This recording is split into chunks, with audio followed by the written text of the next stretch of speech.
Olá, bom dia, sejam todos bem-vindos.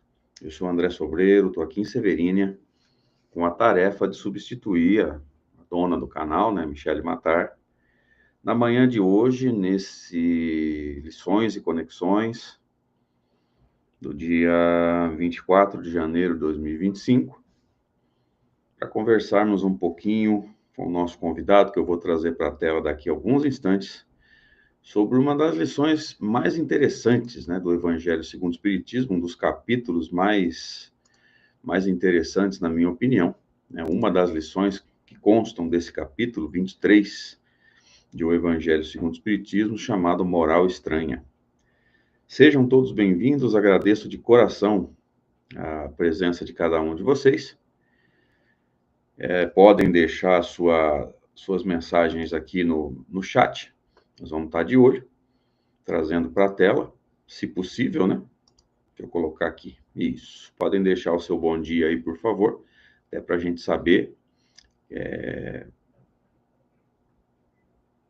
quantas pessoas e se a nossa imagem está chegando direitinho para vocês. Olha lá, o Mingo já está aí com a gente, querido amigo.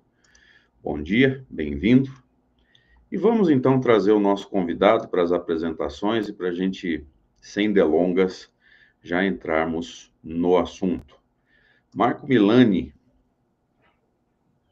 Bom dia, querido amigo, seja bem-vindo. Obrigado por ter aceito aí o nosso convite.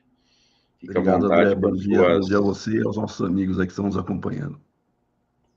Passa aí, então, apresente-se para nós, Milani, por favor. Tá bom.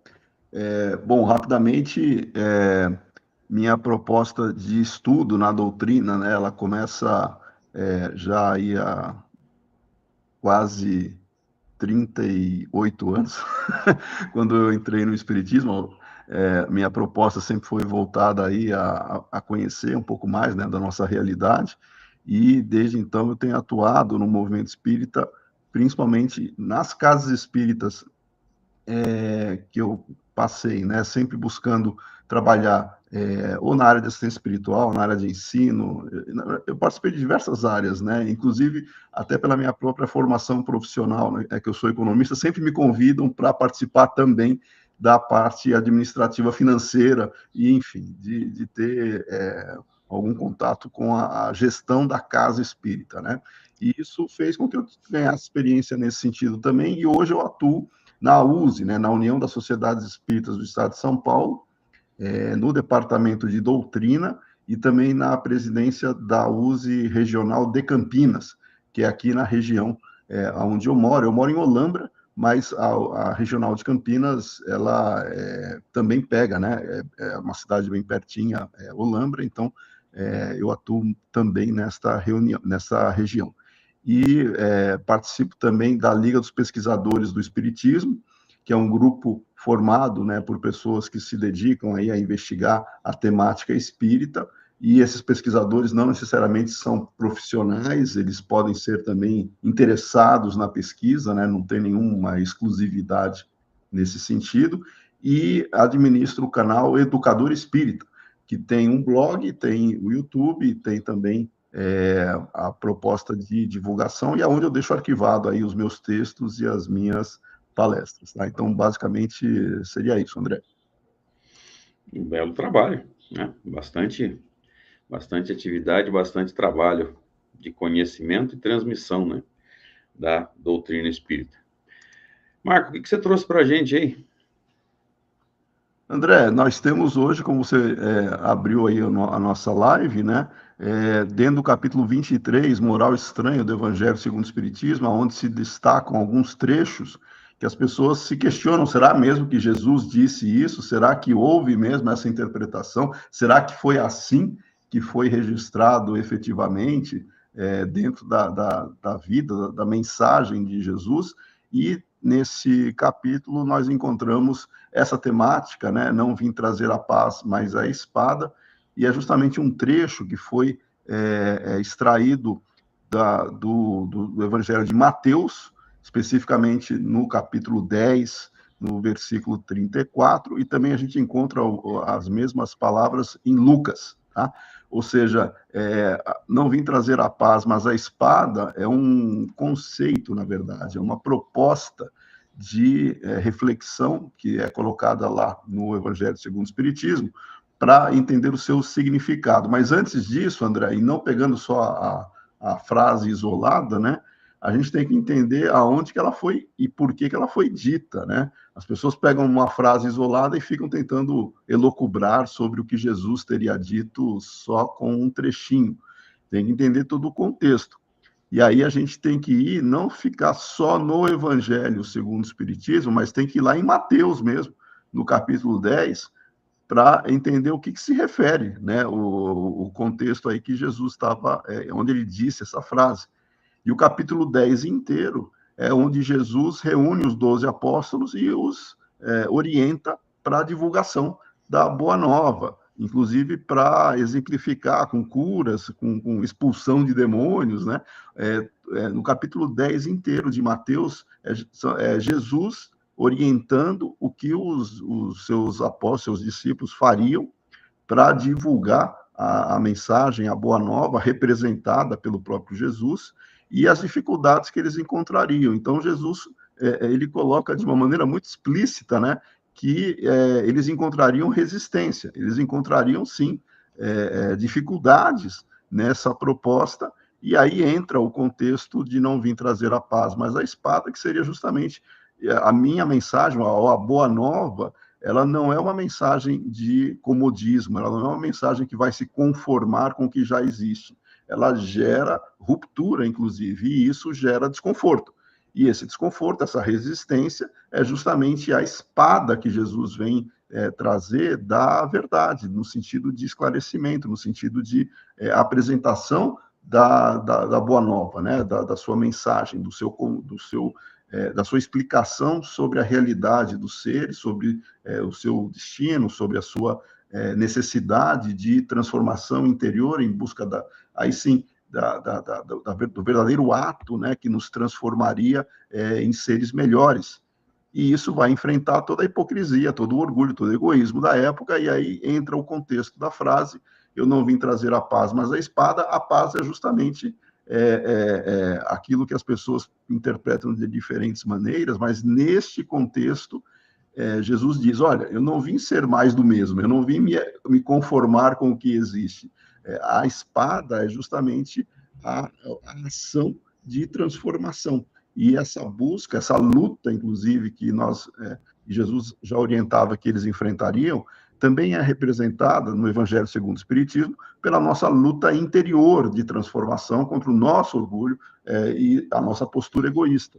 Então, a verdadeira luta, né, que seria representada pela espada, é o esforço em você se melhorar, em você se transformar, e isso exige, sim, dedicação, disciplina e saída do comodismo. E aí a gente pode transportar isso para vários setores, né, e aspectos de nossas vidas atuais, para aplicar: eu não vim trazer a paz, mas a espada, simplesmente não tomando a paz como algo cândido, como algo sereno, né, imperturbável. A paz aí que Jesus prega em diferentes outras passagens, ela é interior, ela é de consciência. E a paz de consciência, essa sim, essa é a verdadeira busca que nós estamos tendo, e nós só vamos conseguir nos esforçando, lutando contra aquilo que nos perturba, aquilo que nos incomoda efetivamente, que são as chagas da humanidade, que Kardec chamou, que é orgulho e egoísmo. Tá? Então, genericamente é isso. Tá? Quando Jesus pronuncia essa frase, ele está orientando os seus discípulos sobre o que eles encontrariam e a resistência que a Boa Nova, né, a mensagem cristã, no caso, né, Jesus não chamava assim, mas a gente já interpreta assim, ela enfrentaria para derrubar, para enfrentar, para combater a hipocrisia, o orgulho e o egoísmo da época. Eu confesso que eu não fui buscar esse contexto que você buscou, mas pelo que você fala, já tem uma informação interessante aqui. Se é uma orientação para os discípulos, significa que não foi um ensinamento feito abertamente, assim, ao público, né? Ele foi feito, e Jesus como espírito puro, espírito de primeira ordem. É óbvio que ele saberia muito bem fazer isso, né? Não foi um ensino público, foi um ensino direcionado para os discípulos que estavam mais próximos, né? Então, aí já tem um contexto interessantíssimo, né, Marco? Exato. Até porque, como a gente comentou no começo, né, André? As pessoas, elas pinçam frases específicas e acham que dá para construir todo um conceito, né, uma teoria em cima disso, sem entender justamente a proposta que ela traz, o significado que ela traz, encaixando-se num ambiente muito particular. No caso do capítulo 10 de Mateus, veja que é interessante. Muitas dessas passagens que estão lá no capítulo 10, o próprio Kardec, ele traz isso em outras passagens que ele apresenta no Evangelho segundo o Espiritismo, mas explicando e trazendo um conceito que os espíritos também interpretaram, porque o Evangelho segundo o Espiritismo nada mais é do que uma interpretação muito fidedigna em termos de conceito e em termos de contexto que os espíritos, por convergência, interpretaram. Não é Kardec tendo a ideia dele pura e simplesmente fazendo uma interpretação. Isso é importante também deixar claro, porque as pessoas acham que foi Kardec que escreveu da cabeça dele, né? Não. Todo o Evangelho segundo o Espiritismo, ele é baseado em cima daquilo que Kardec usou como critério da universalidade, e ele traz as mensagens, inclusive as instruções dos espíritos, de maneira representativa, porque outras mensagens, outras informações convergiam para aquele ensino. Tanto quando a gente pergunta para as pessoas, e você já deve ter passado por isso, André, na introdução do Evangelho, lá no item onde Kardec apresenta a autoridade da doutrina espírita, é fundamental essa apresentação, que é onde ele apresenta o critério da universalidade. Ele diz que a doutrina espírita se estrutura justamente porque segue um método de validação das informações baseado logicamente num processo de convergência com múltiplas fontes de informação que levavam para o mesmo ensino. Não a opinião de um espírito ou de Kardec, é um conjunto de informações que convergem e está lá no Evangelho segundo o Espiritismo, na introdução. E as pessoas, talvez por pressa ou por não terem o hábito, passam direto pela introdução e vão direto para o capítulo 1, ou não se atentam direito à introdução, que é riquíssima, e essa parte da autoridade da doutrina espírita está no Evangelho segundo o Espiritismo. Tem gente que acha que o Evangelho é um livro que ele está ali só para representar um aspecto da moral de Jesus. Não. O Evangelho faz parte e é parte integrante da doutrina espírita, trazendo elementos fundamentais que ajudam a entender a própria doutrina. Então, a introdução tem todos os capítulos, né? Desde a introdução até o final, até a coletânea de preces, dá para entender o raciocínio, a proposta estruturada doutrinária. Então, não é algo que a gente lê também aleatório, né? O Evangelho, tem gente que faz o Evangelho no lar, por exemplo, né? Que é uma prática que muitos espíritas adotam de uma leitura regular, uma vez por semana, enfim, com uma certa frequência, por um período curto, onde se lê um trecho, se comenta e busca-se refletir sobre isso, contribuindo para o estudo mesmo desse contexto e ajudando a harmonização da família, enfim, aqueles que participam. Muita gente abre aleatoriamente o Evangelho, achando que isso vai cobrir o contexto mais importante. O ideal seria ler o Evangelho de ponta a ponta, discutindo cada trecho para entender o seu significado, e aí sim ter uma ideia um pouco mais robusta da moral cristã, da Boa Nova. Veja que o Evangelho não substitui, por assim dizer, né? Então quer dizer que eu não preciso compreender o que tem no Antigo, no Novo Testamento, porque o Evangelho já supre isso. Enquanto moral, sim, Não tem nada que não esteja, em termos de moral, apresentado no Evangelho que a gente possa ter diferente, ou que não tenha sido abordado de relevante na mensagem de Jesus registrada nos Evangelhos, por exemplo.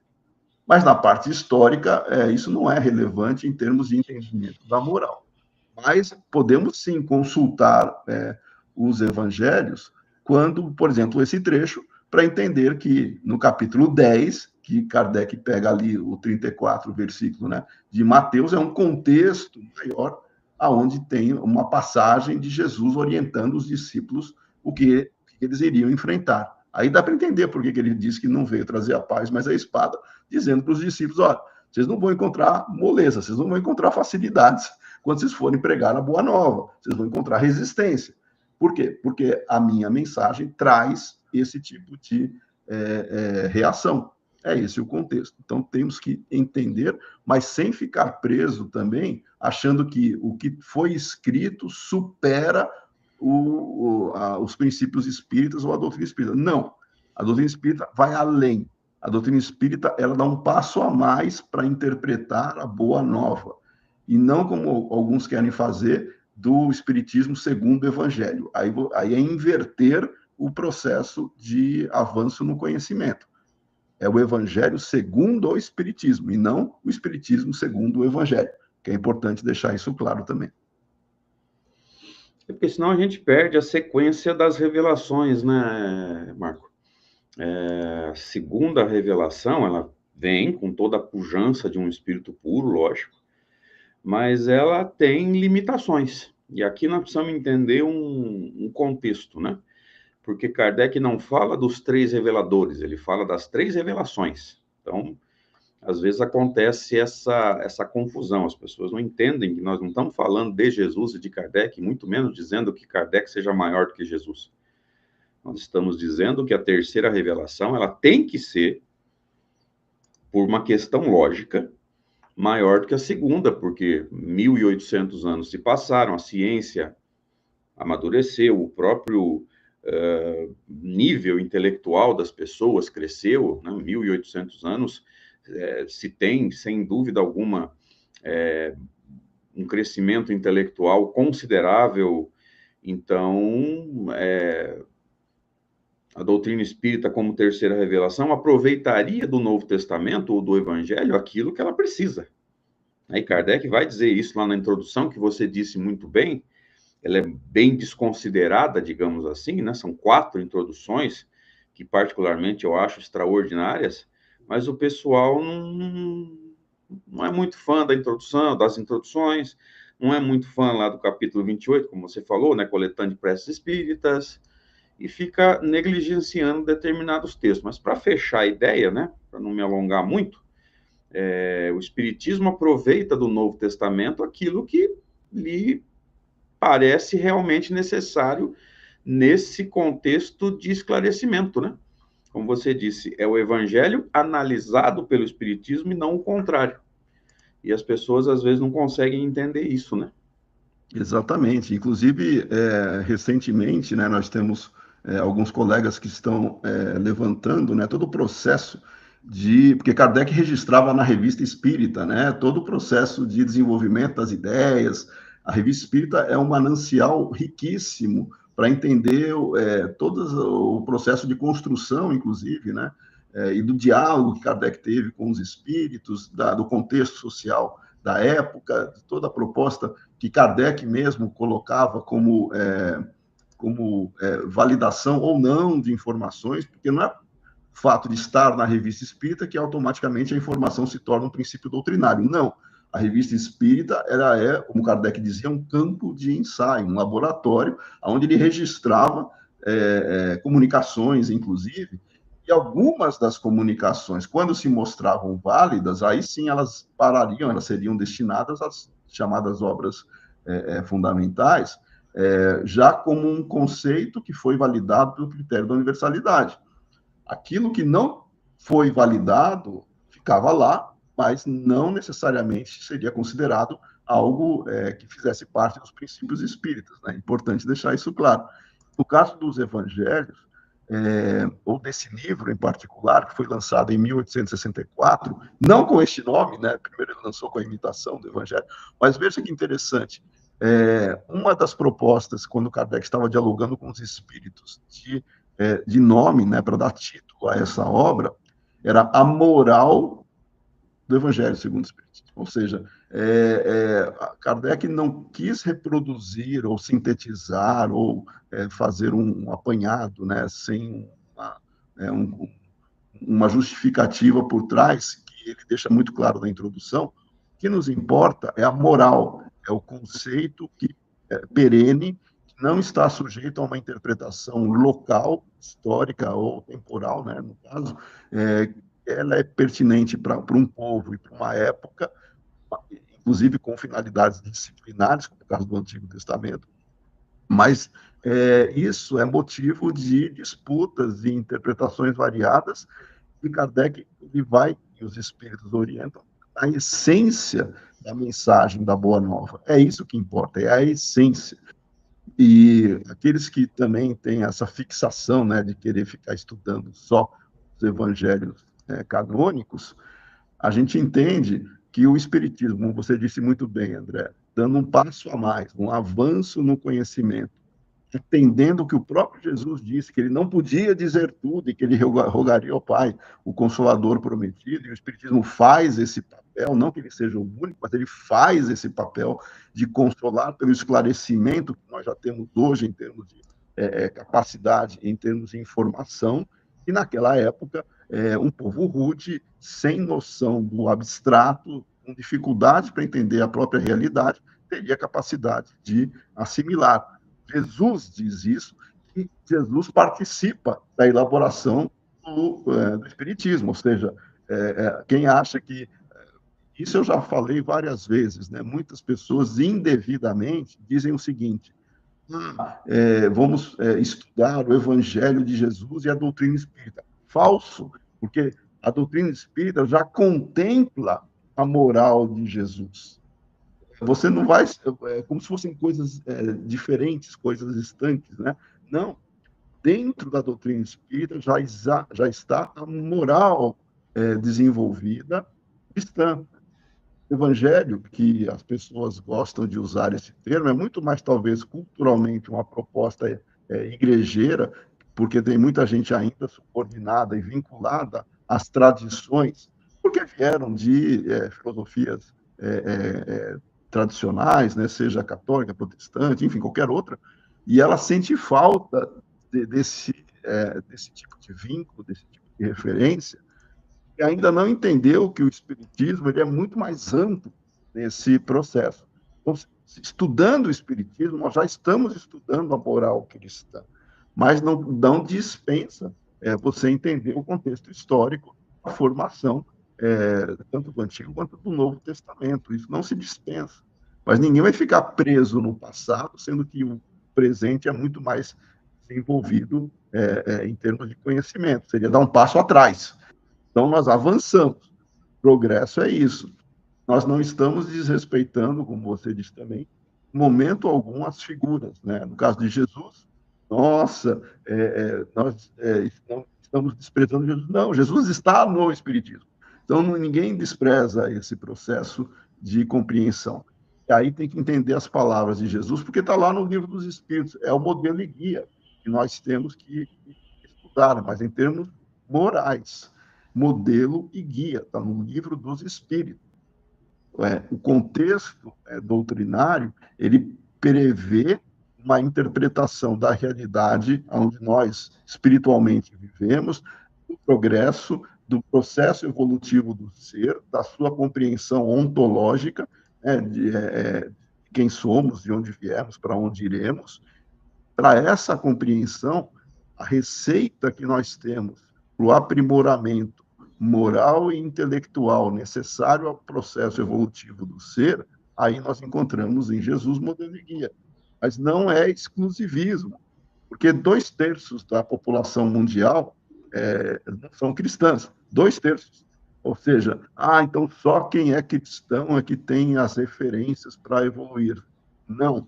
É quem entende a moral, que o maior modelo que nós tivemos exemplificou, mesmo que culturalmente você consiga ter isso, outras referências. Você sendo uma pessoa melhor, amando ao próximo, buscando se melhorar, respeitando-se, respeitando o outro, trazendo conhecimento sobre a própria realidade, você já está melhorando a si e o ambiente onde você vive, a família, a sociedade. A proposta de desenvolvimento espírita, de melhorar o homem, é nesse sentido. Só que aí nós temos que fazer como o tema de hoje, não nos acomodar. Uma vez diante do conhecimento, nós temos que buscar a transformação pelo esforço pessoal. Não é esperando que o planeta mude para nós mudarmos por inércia. Muita gente pensa isso também, né? Diz o seguinte: o mundo está num processo de transformação moral, então eu não vejo a hora desse mundo passar de expiações e provas, um mundo de regeneração. Ora, antes disso, nós temos que fazer isso dentro de nós, senão nós não vamos acompanhar progresso nenhum, nem imprimir isso no contexto. Todo o processo de transformação é individual. O coletivo, ele é reflexo. Claro que ele influencia, mas ele é reflexo. O mais importante é a transformação individual. Então, a luta, né, a espada que nos traz, ela começa dentro de nós, e é isso que o Evangelho segundo o Espiritismo, com luzes mais adequadas, né, a gente já consegue perceber, não um contexto puramente coletivo. Tem uma pergunta boa aqui, ela é do cunho doutrinário, e cabe bem dentro do que você está comentando para a gente. O Jorge Miyashiro pergunta assim, eu vou colocar na tela, tá? Muitos dizem que o Espírito de Verdade é Jesus. Então, Jesus especificamente estruturou a doutrina espírita? O que pode refletir a respeito? Traz aí para nós o que você Legal. entende dessa resposta.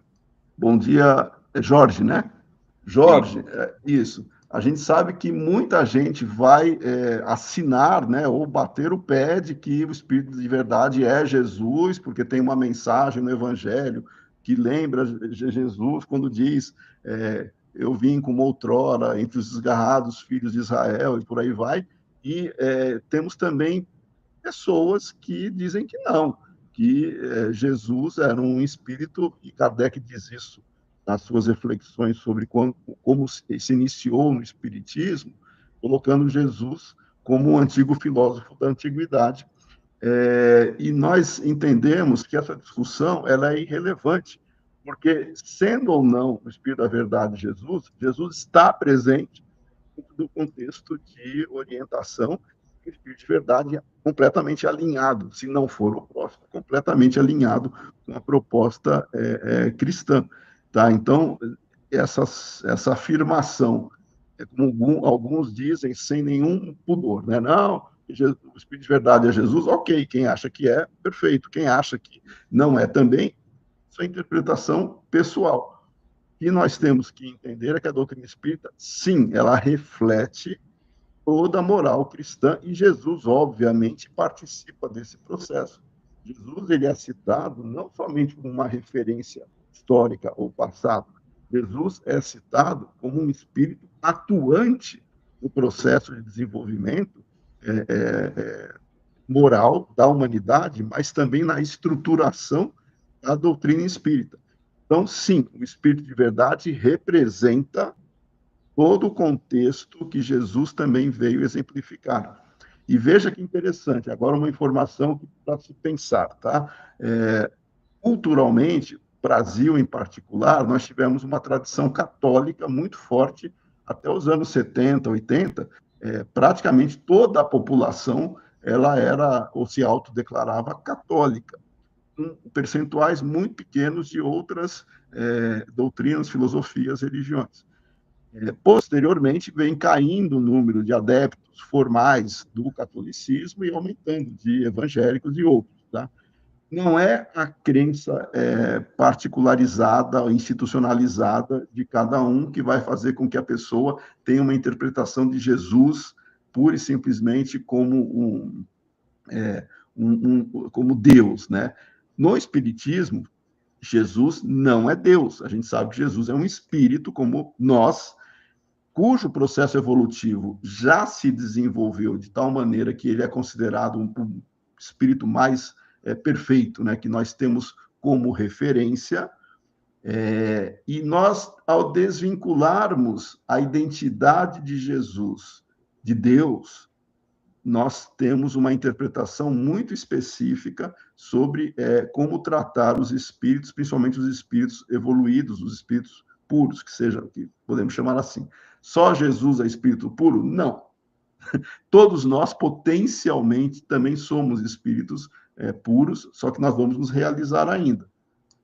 O que eu estava dizendo é que, uma vez que nós temos Deus como Pai, e o próprio Jesus coloca Deus como a principal referência, vídeo Pai Nosso, veja, a gente falou, né, André, o último capítulo do Evangelho segundo o Espiritismo, na coletânea de preces espíritas, veja se tem alguma prece ali que Kardec se refere ou se dirige a Jesus.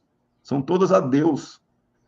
Mas, por tradição cultural, nós nos dirigimos a Jesus também, porque isso faz parte da cultura brasileira cristã. Mas não quer dizer que nós não podemos nem devemos nos dirigir a Jesus. Claro que podemos e devemos. Mas isso é uma escolha individual das crenças e da cultura de cada um. Kardec sempre se dirigia nas preces a Deus. Isso as pessoas às vezes podem ficar chocadas, né? Meu Deus! Então, eu nunca tinha pensado nisso. Pois é.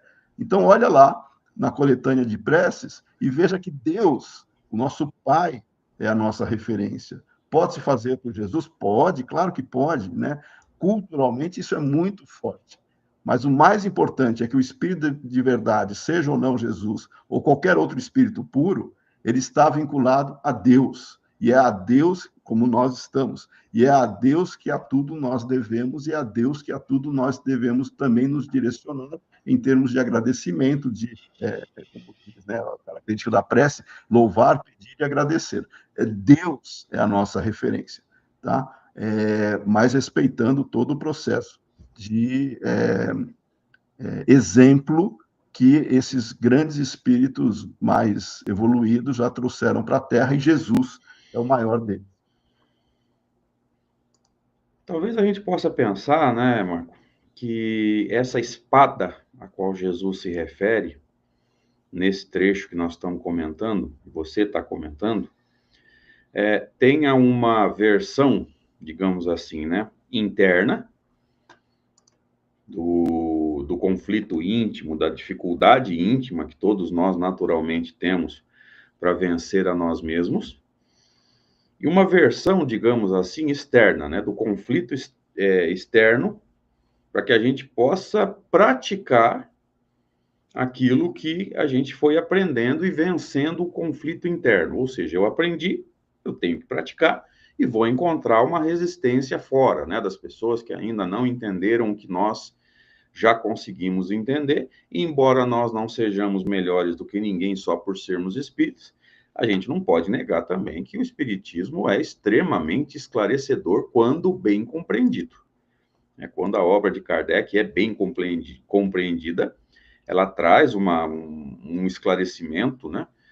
No sentido de nos colocar dentro de um contexto correto de transformação, de olhar para dentro de nós mesmos, de enxergar o que precisa ser corrigido, que particularmente eu não conheço na história. Então, nós não somos melhor que ninguém, mas a doutrina espírita traz um esclarecimento extraordinário. Quando a gente se esclarece, a gente vai encontrar uma resistência fora, né, a nível familiar, social. Então, são, digamos assim, né, simbolicamente, duas espadas, né? O que você pode nos ajudar a pensar sobre isso? É sempre o conceito filosófico, né, que tem nesse capítulo 23 do Evangelho, referência a Mateus e Lucas, né, do trecho. Essa resistência, ela se dá dentro de um ambiente também que você tem o reconhecimento, a sua identidade construída pela imagem que os outros fazem de você também, e quando você muda, você gera estranheza, você gera muitas vezes até, como o próprio capítulo diz, uma certa resistência por você mudar, porque você está mudando, inclusive, a identidade que você, o reconhecimento que as pessoas tinham de você, elas passam a estranhar. E alguns gostam, outros não, e isso vai gerar principalmente conflitos externos em termos de desagradar, quando as pessoas... Geralmente a gente quer que os outros ajam e pensam como nós pensamos, né? Então, quando o outro age e pensa diferente, isso gera uma resistência. No caso interno, lutar contra as nossas tendências, né? Lutar contra o processo, e faz parte também da reencarnação, é para isso que nós estamos aqui. Esse aperfeiçoamento, ele decorre do esforço interior, ele não é só estimulado de maneira de situações externas. Interiormente, nós devemos assumir a responsabilidade e buscar nos melhorar, porque é esse o objetivo da reencarnação. Citando um outro livro fundamental, que é o livro Céu e Inferno, nós temos uma tríade, eu até escrevi um artigo recente sobre isso, a tríade que promove todo o processo de aperfeiçoamento do ser, que é arrependimento, expiação e reparação. Kardec ele divide o céu e o inferno em duas partes, né? A primeira parte, onde ele apresenta toda a estrutura e o conceito teórico do processo evolutivo, é um livro belíssimo, Céu e Inferno, infelizmente não é tão lido, mas deveria ser, e na segunda parte nós temos a aplicação da primeira parte, né? Quando nós trabalhamos o conceito dessa tríade, arrependimento, expiação e reparação, nós vamos entender que o arrependimento é uma atitude consciente, é uma atitude racional, de você, de fato, entender o que está acontecendo e buscar não cometer mais aquilo que você fazia ou aquilo que nós tínhamos dentro de uma conduta. Esse arrependimento, ele é sincero, ele não é exterior e temporário, não é o remorso pura e simplesmente.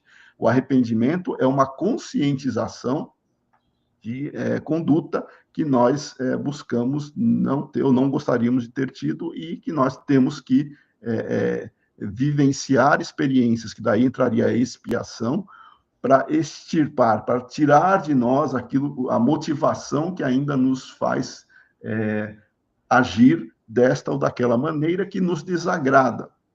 E a reparação, que é a consolidação do arrependimento, a reparação, ela se dá num processo de ação efetiva, ação consciente, de você praticar o bem para si e para o próximo. E essa reparação, muito mais do que alguns pensam, ela não necessariamente está presa aos indivíduos ou ao contexto que nos gerou o arrependimento. Porque a pessoa também tem a sua própria dinâmica, né, de crescimento. A reparação, ela se dá no ato em si de você proporcionar o bem a si e ao próximo.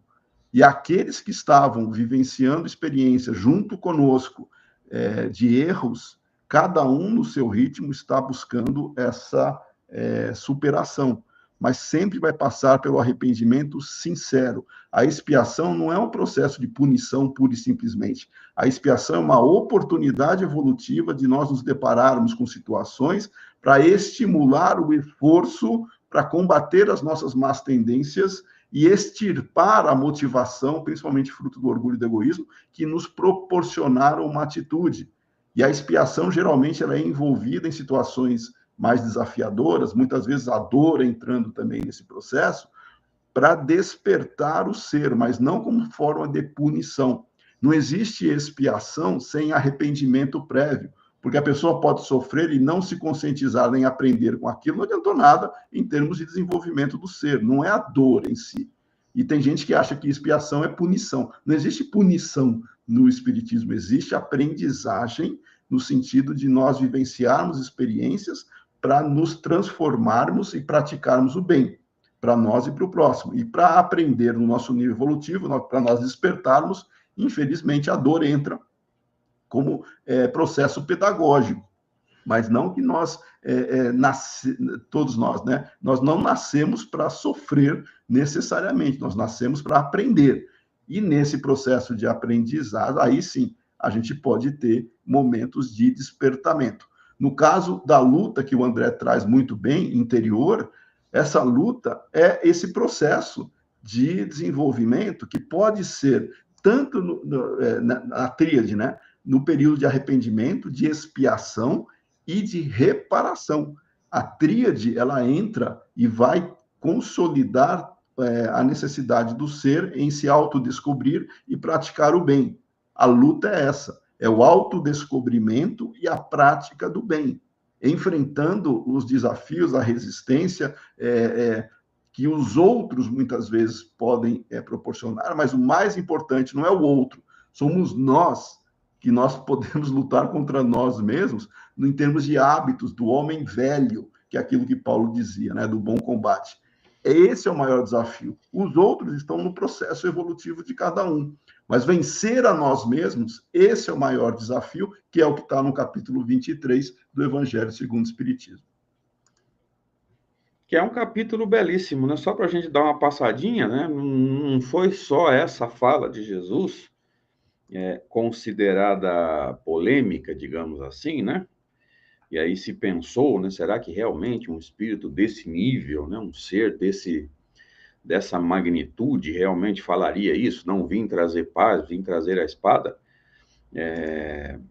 Mas não foi só esses dizeres polêmicos que Kardec analisou nesse capítulo, né, Marco? A gente consegue fazer uma análise aí bem superficial, né? Porque o tempo não nos permite aprofundamento, mas pelo menos lembrar quais são as outras passagens dentro do capítulo? Claro, vou até aproveitar, né, já que ele está aqui aberto aqui. A moral estranha, eu vou ler rapidamente os títulos aqui, só para a gente ter a situação. Começa com aborrecer pai e mãe, é um trecho, né, que também está em Lucas e Mateus, porque está muito ligado a esse trecho que a gente leu da paz e da espada.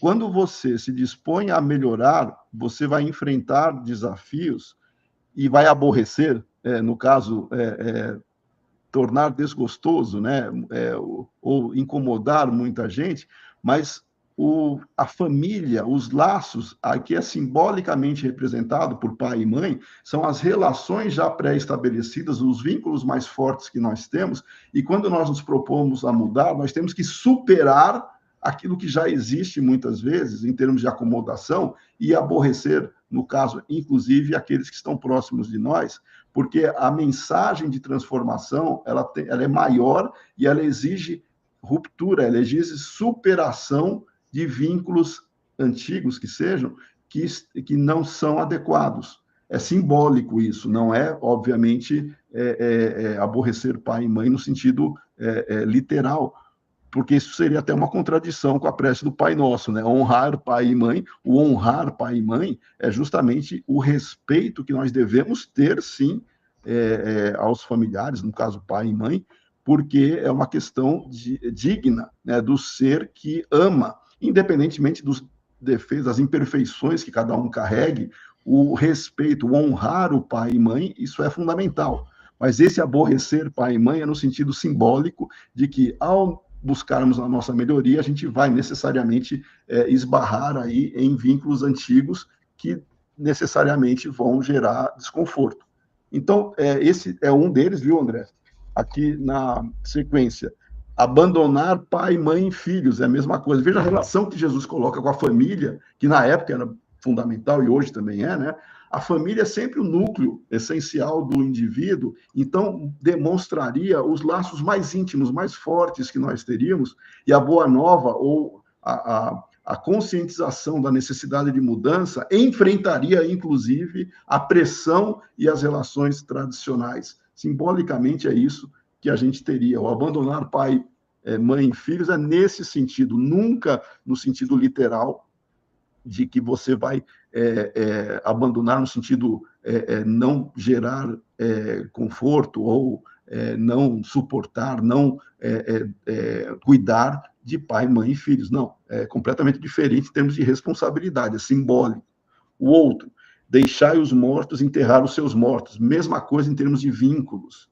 Aquilo que é específico de um passado, aquilo que é específico de uma linha de pensamento, de valores muito materiais, por exemplo, quem está vinculado a valores materiais e tem isso como referência, é uma situação. Quando você passa a valorizar o lado espiritual, você se dedica para isso e não mais para os elementos materiais.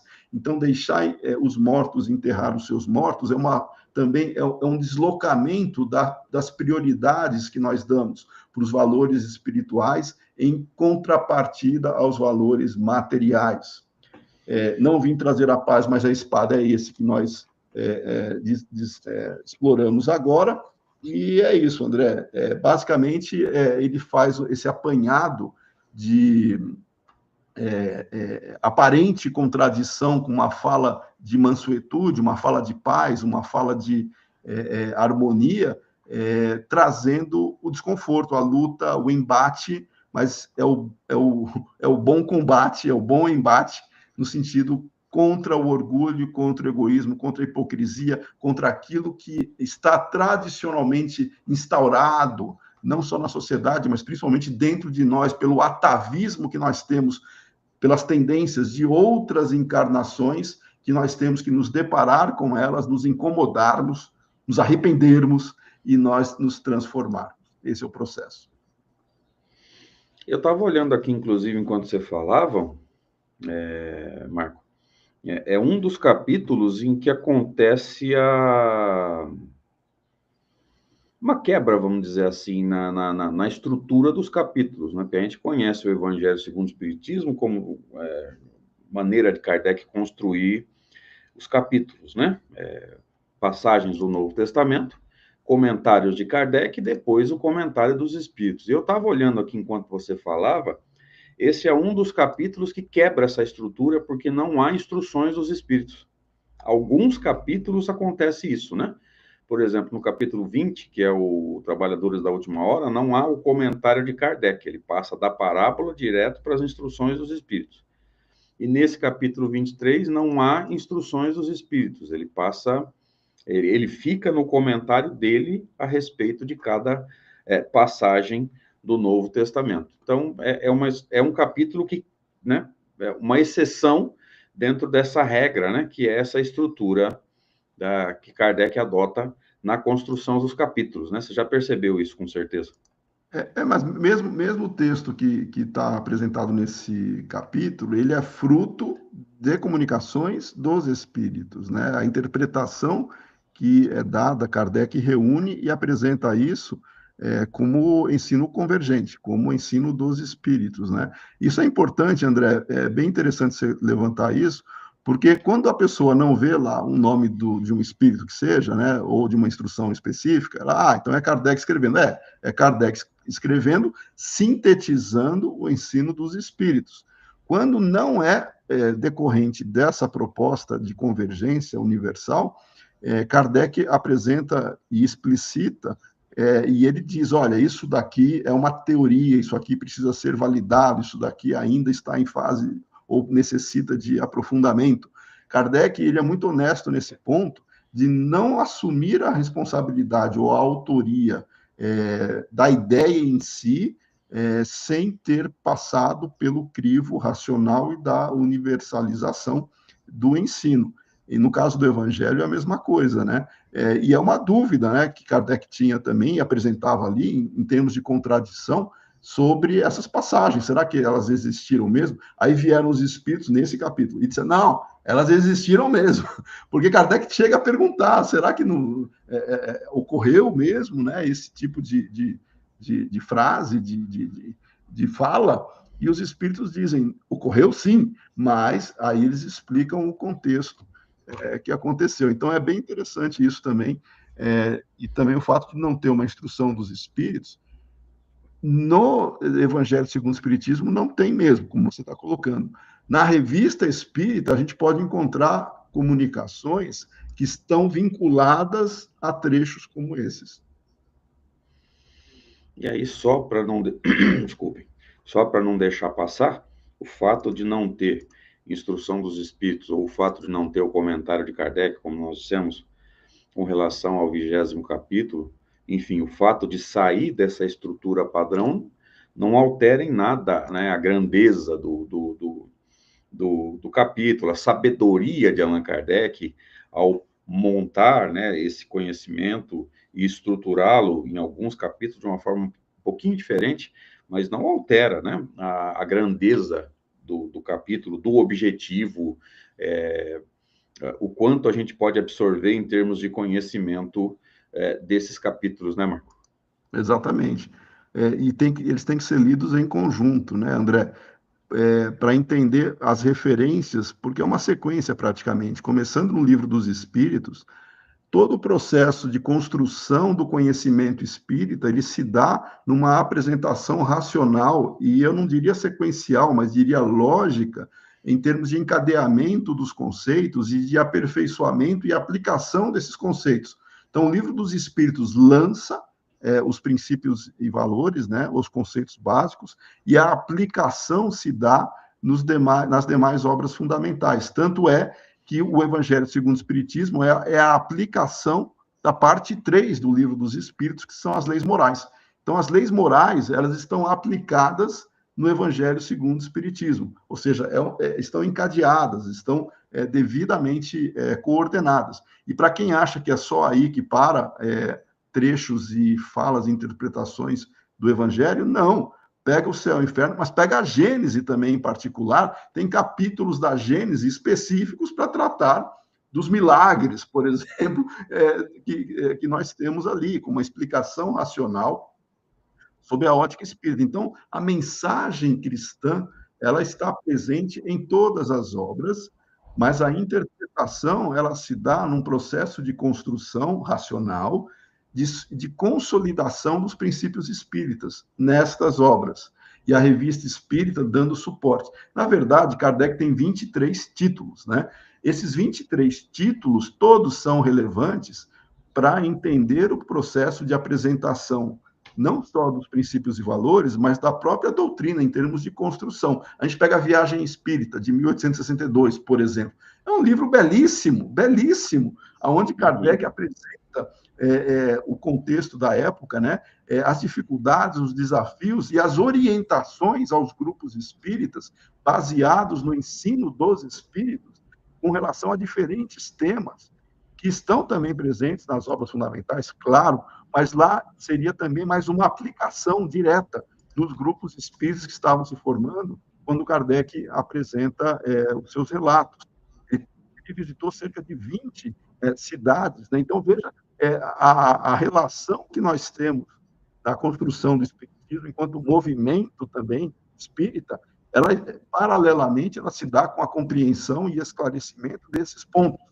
Kardec era o maior representante, mas a gente tem que entender que isso está nos espíritos, em termos de obras. Então, o fundamento da doutrina espírita são as obras de Allan Kardec. Não dá para pegar outras obras e substituir Kardec, não dá. Eu vou pegar outras obras, são interessantes. Elas podem ser representativas de aplicações, mas os princípios e valores estão na obra kardeciana. Então, para a gente ir fechando as ideias, Marco, infelizmente, nós estamos próximo do final do nosso tempo. Essa espada que Jesus comenta nessa passagem especificamente não é no sentido de arrumar confusão. Com certeza a gente não tem que sair brigando com as pessoas, né? Exato. Ela vai refletir os conflitos que nós vamos encontrar, está muito conectado com a porta larga e a porta estreita, né? Que é outra passagem do Novo Testamento, a facilidade, né, para encontrar coisas não muito boas para fazer e a dificuldade para você criar uma estrutura para fazer o bem, né? Mas, para não sair muito da ideia, essa espada, ela representa as dificuldades que a gente vai ter na construção daquilo que é chamado, na religiosidade tradicional, de reino de Deus em nós. Ou seja, vencer o conflito interno para a construção desse reino, né? Para a construção dessa paz interna, e depois enfrentar essa espada externa, né? Como nós comentamos há alguns instantes. Isso.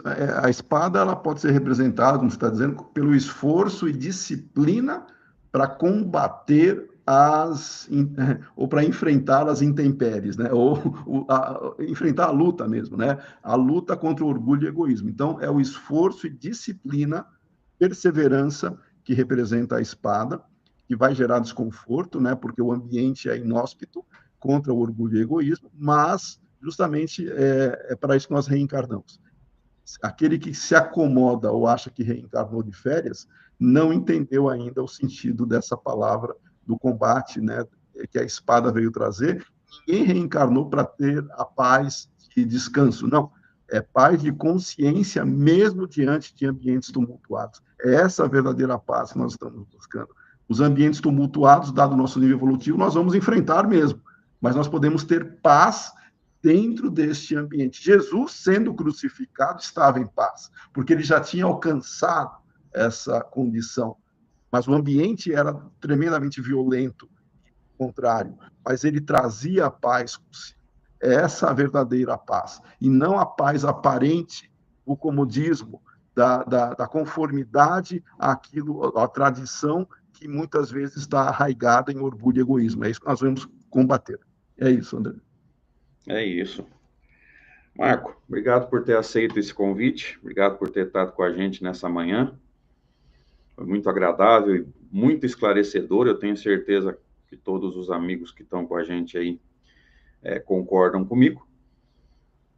Em nome da Michelle, eu agradeço a tua participação. Foi um prazer da minha parte estar contigo nesses minutos aí, praticamente 1 hora. E as tuas considerações finais, por gentileza. Bom, inicialmente eu agradeço o seu gentil convite, tá? Para mim é uma grande alegria estar aqui com você e com os amigos, né? Conversando sobre essas temáticas, né? Sobre esse tema em si, e também me coloco à disposição, né? Assim que precisar, novas oportunidades, mas sempre com a mensagem final, né? Qualquer um de nós tem os seus desafios particulares, né? Qualquer um de nós tem o seu momento de reflexão e de coragem que nós devemos ter.